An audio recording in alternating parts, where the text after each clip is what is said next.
Corona काल के बाद आया आम बजट। कान्हा की नगरी में मथुरा के सीनियर सिटीजन ने बजट के प्रति अपनी खुशी जाहिर की तो वहीं व्यापारी वर्ग के लोगों ने भी बजट को ऑल ओवर ठीक बताया। आपको बता दें कि कोरोना काल के बाद सबकी निगाहें इस वर्ष आम बजट पर टिकी हुई थी। सोमवार को जब वित्त मंत्री निर्मला सीतारमण ने आम बजट पेश किया तो हर कोई इस पर निगाहें गड़ाए हुए था। अगर कान्हा की नगरी बात करें तो मथुरा वासियों ने इस बजट के प्रति खुशी जाहिर की है। इस बजट को मथुरा वासियों द्वारा ऑल ओवर ठीक बताया गया है।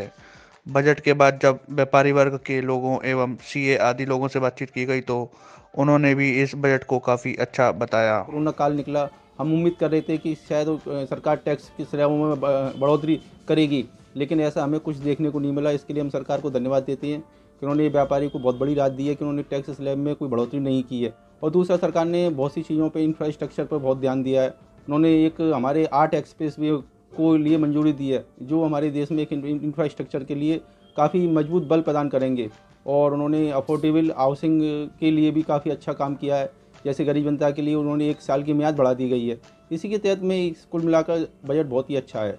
व्यापारी किस तरीके से देखते हैं बजट को? व्यापारियों के लिए बहुत अच्छा है। जब हमारे इंफ्रास्ट्रक्चर पर जोर होगा तो हमारा आवागमन का साधन सुगम होंगे। हमारे जो माल जाते हैं, हमारे उसका भाड़ा कम लगेगा तो माल भी मद्दे होंगे, उससे उत्पादों पर भी अंतर पड़ेगा।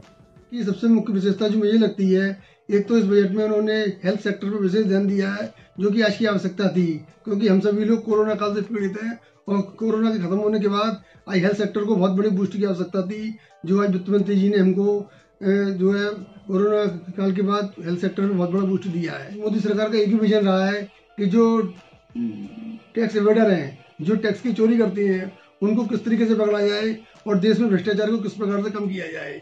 इसी श्रृंखला में मोदी सरकार ने पिछले साल से फेसलेस असेसमेंट और फेसलेस अपील की स्टार्टिंग करी थी।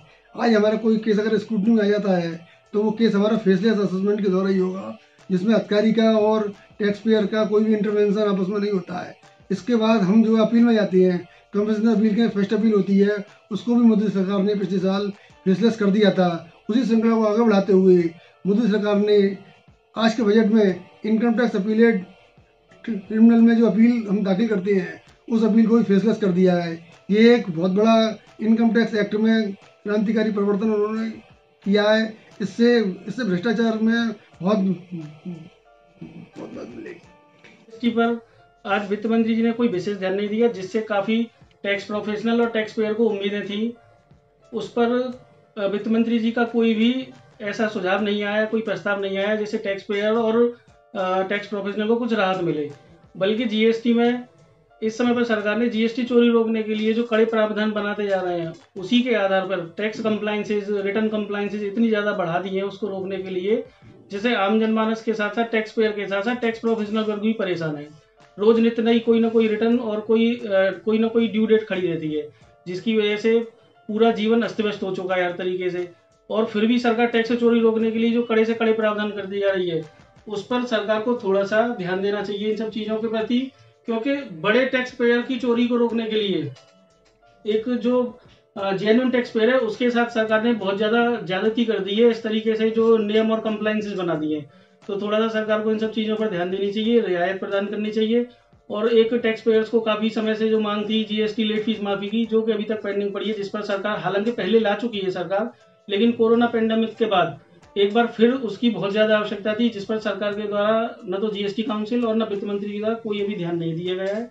अगर ये स्कीम एक बार दोबारा आए तो एमएसएमई जो पूरी तरह खत्म होने के कगार पर एक बार सज जाएगी। मैं बजट में जो टैक्स ऑडिट की लिमिट थी 5 करोड़, जिन असेसिस की 95% बैंकिंग ट्रांजैक्शन होते हैं, तो उनके लिए टैक्स ऑडिट की लिमिट 5 करोड़ थी, जिसको बढ़ाकर इस बजट में 10 करोड़ तक कर दिया गया है।